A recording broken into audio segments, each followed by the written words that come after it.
오늘은 조금 다른 공간에서 얘기를 해보려고 합니다.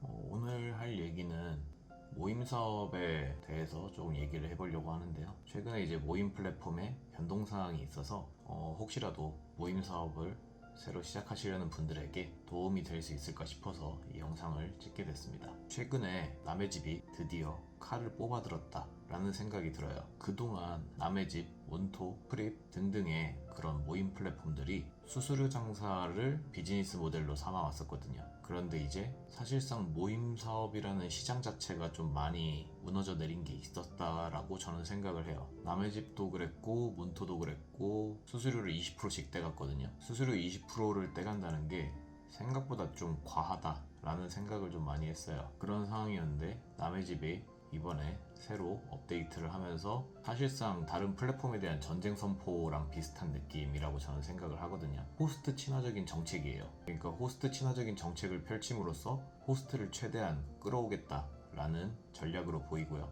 몬토나 프립 같은 쪽에서 남의 집 쪽으로 많이 빠져나갈 것 같다라는 생각이 좀 들어요. 남의 집이 예전부터 잘하던 게 있었는데 인스타그램에다가 홍보를 좀 잘해주는 편이에요. 예를 들어 남의 집에서 내 모임이 좀 새로 등장했다거나 아니면 내 모임이 좀 잘 나간다거나 하면은 스토리에도 등장하고 가끔은 인스타그램 그 광고에도 등장을 하거든요. 몬토나 그런 애들은 인스타 광고 같은 거 하나도 안 해줬죠. 그냥 플랫폼 내에 우리 참가자들이 있으니까 니네가 알아서 끌어와라, 약간 이런 식의 태도를 취했다. 이번에 남의 집에서 내놓은 정책이 호스트 입장에서는 굉장히 반가울 수밖에 없는 그런 정책이다. 그래서 이제 남의 집이 수수료 정책을 어떻게 바꿨냐 보면은 기존에 이제 정산금의 20%를 수수료로 떼가던 상황에서 정산금이 100만 원이 넘어간다 하면은 수수료를 15%로, 200만 원이 넘어간다 그러면은 수수료를 10%로, 400만 원이 넘어가면은 6%, 800만 원이 넘어가면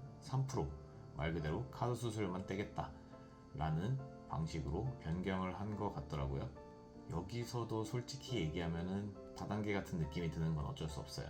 다단계에서 다이아 등급 가면은 수익 어마어마하잖아요. 그 정도의 영업 실력과 뭔가 능력을 가지고 있는 사람이면은 그럼 굳이 그 사람이 플랫폼을 이용해야 할까?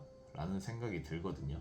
실제로 남의 집에서 계속 호스트로서 활동을 하다가 독립한 그런 업체들도 있는 걸로 알고 있거든요. 그런 것들 보면은 사실상 호스트 입장에서는 덩치가 커지면 내 단골 손님들 데리고 나가서 뭐 차리는 게 훨씬 더 이득이 될 거기 때문에 개인적으로 봤을 때는 800만원 허상의 당근을 흔드는 기분이라는 생각이 조금 들긴 합니다. 어쨌거나 그래도 남의 집이 그런 수수료 비즈니스 모델에 대해서 칼을 빼들었다는 것 자체는 굉장히 고무적인 일이라고 봅니다. 추후에 다른 모임 플랫폼들이 과연 이거를 어떤 식으로 대응할지 그런 것들이 조금 기대가 되는 부분이고요. 두 번째 소식이 하나 더 있는데 타 플랫폼과의 제한을 해제하겠다. 좀 파격적이다라고 생각을 했어요. 사실 그게 그러기가 되게 쉽지가 않거든요. 문토 같은 경우는 그걸 되게 철저하게 제한하는 편이에요. 다른 플랫폼에서 참가자를 모집하면은 사용을 제한한다거나 호스트 친화적이지 않고 호스트 억압적인 그런 시스템을 갖추고 있단 말이죠. 그런데 이제 남의 집에서 그 부분에 대해서도 칼을 한번 빼들었다. 앞으로 타 플랫폼과 자유롭게 연계하셔서 모임 여셔도 됩니다 라는 거를 선포를 했더라고요. 호스트 입장에서는 굉장히 반가운 소식이라고 생각을 해요.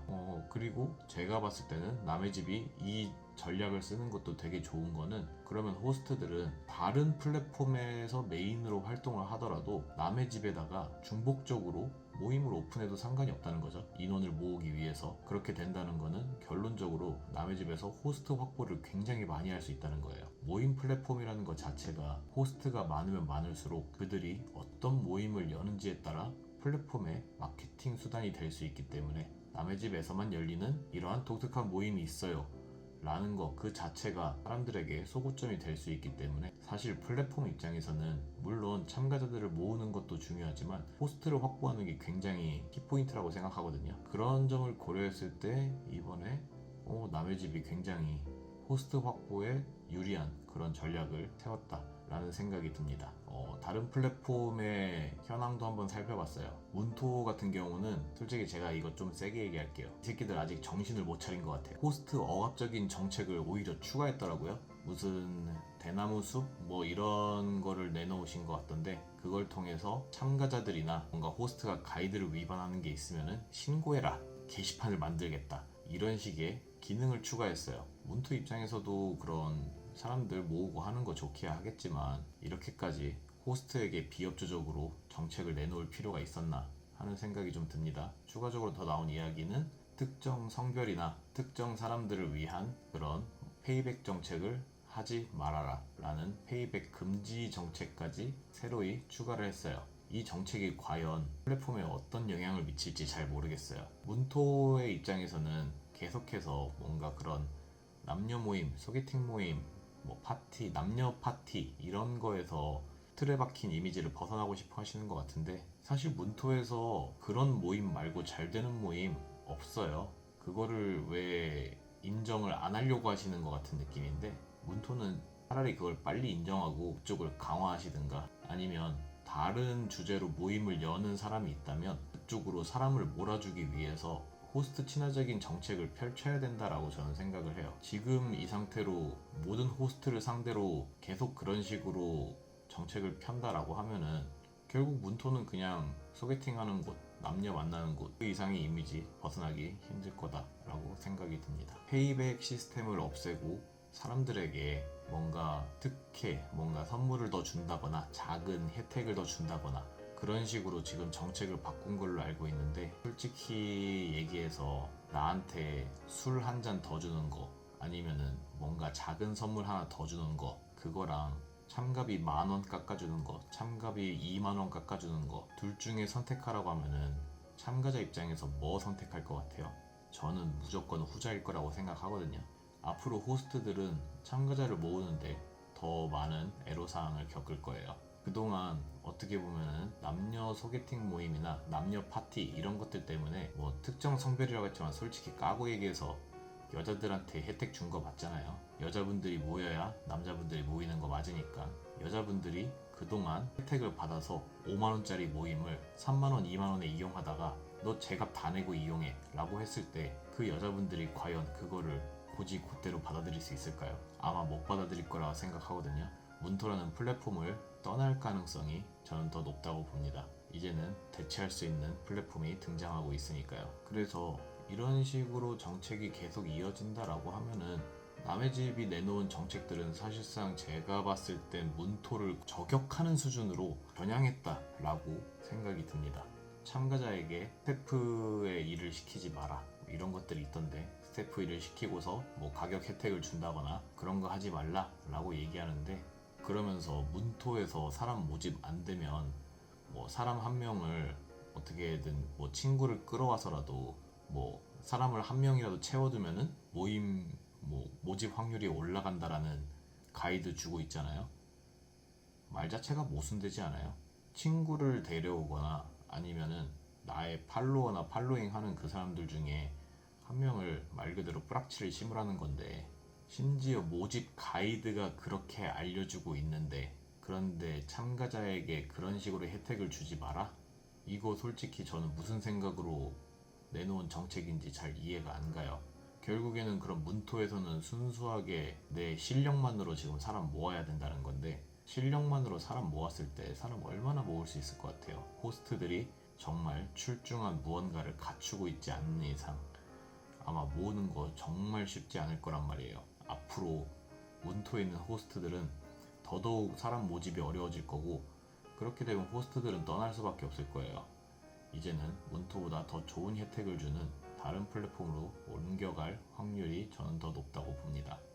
문토 외에 다른 플랫폼을 더 보면은 일단 프립, 저 같은 경우는 프립에서는 활동을 하고 있진 않아요. 그래서 프립 사이트에 오랜만에 들어가서 거기에 있는 모임들을 한번 쭉 훑어봤어요. 문토랑 마찬가지로 기획전 모임을 좀 많이 하는 것 같더라고요. 문토에서도 많이 하고 있지만 프립에서도 똑같은 걸 하고 있다. 제가 이제 모임 카테고리를 한번 클릭해봤는데 그걸 보고서 정말 깜짝 놀랐어요. 프립은 이제 어떻게 보면은 그 모임 경쟁의 끝판왕들만 남아있는 느낌이에요. 솔직히 터놓고 얘기해서 남녀 소개팅 모임에 그냥 다과 몇 개 주고 좀 많이 해봤자 뭐 와인 같은 거 그냥 싸구려 와인 같은 거 좀 따라주면서 분위기 잡고 남녀 간의 그런 만남을 주선하는 그런 모임, 프립에선 이제 만원대예요. 문토에서는 여전히 잘 나가는 애들이 그런 모임에서 뭔가 우리가 음식도 많이 주고 술도 많이 주고 하니까 뭐 4~5만원 이런 식으로 해서 결국 최상위 포식자들이 남아있어서 그들은 이제 자기들의 단골이 확보돼 있으니까 꾸준히 마감을 잘 시키고 있는 것 같은데, 그런데 이제 프립에서 그런 모임의 목적 자체는 철저하게 이성과의 만남을 목적으로 하고 있는데, 기껏해야 그냥 대관비 정도? 대관비 정도만 너희들에게 받고 그리고 매칭하느라 내가 고생했으니까 그냥 그 수수료 정도만 받겠다 라는 식으로 지금 사람들이 생각을 한 건지, 그런 모임들이 가격대가 10,000원, 심지어 파티 모임에서는 9,000원대까지도 등장을 해버렸더라고요. 문토 같은 경우는 이거 안 되죠. 최소 비용 10,000원이니까 거품을 싹 다 걷어내고 있구나 라는 느낌을 확실히 좀 받았습니다. 소셜링이라는 사업의 초창기처럼 내가 모임 소셜링만 해서 직장인 월급 이상의 뭐 제2의 월급 뭐 이런 거를 기대하는 그 시대가 슬슬 이제는 무너져 내리고 있지 않나 라는 생각이 좀 들긴 합니다. 뭐 새로운 모임 플랫폼에서 신박한 전략을 들고 나와서 뭔가 새로운 걸 내세울 수도 있겠지만은 지금은 딱히 그런 움직임을 보이고 있는 회사는 아직 없는 것 같고요. 그리고 이제 추가적으로 이제 제가 주력으로 하고 있었던 소모임이라는 어플 있죠. 11월, 12월 얘네들이 한번 대대적인 업데이트를 한번 했었어요. UI, UX가 좀 많이 바뀌었는데 말이 안 나올 정도로 불편하고 조악스럽게 바뀌었어요. 솔직히 얘기하면은 소모임 얘네한테는 이제 더 이상 뭔가 기대를 하긴 어려울 것 같아요. 워낙에 업데이트도 안 하는 애들이고, 저 같은 경우도 작년 11월, 12월 이쯤부터 해서 제 소모임의 인원이 한 200명 정도 있었는데 그 중에 60에서 70% 정도가 활동을 멈췄어요. 저야 뭐 소모임을 자주 이용하니까 그 인터페이스가 익숙해지고 있지만, 오랜만에 소모임 접속하는 사람들은 그 인터페이스 솔직히 막말로 족같아요. 그딴 식으로 인터페이스 짜면 누가 소모임 하고 싶겠어요. 나 같아도 때려치겠다. 그런데 소모임은 워낙에 그런 거에 대해서 빠르게 대응하는 애들이 아니기 때문에 그냥 소모임은 제가 봤을 때는 그냥 요 모양 요 꼴로 계속 살아갈 것 같다 라는 게 제 생각입니다. 오늘은 이제 남의 집 플랫폼이 수수료 비즈니스 모델에 칼을 빼들었다, 그리고 타 플랫폼과의 그런 금지 조항을 완전하게 해제했다 라는 것 때문에 저는 이 플랫폼계에서 약간 변화가 있을 거다 라는 생각이 좀 들어요.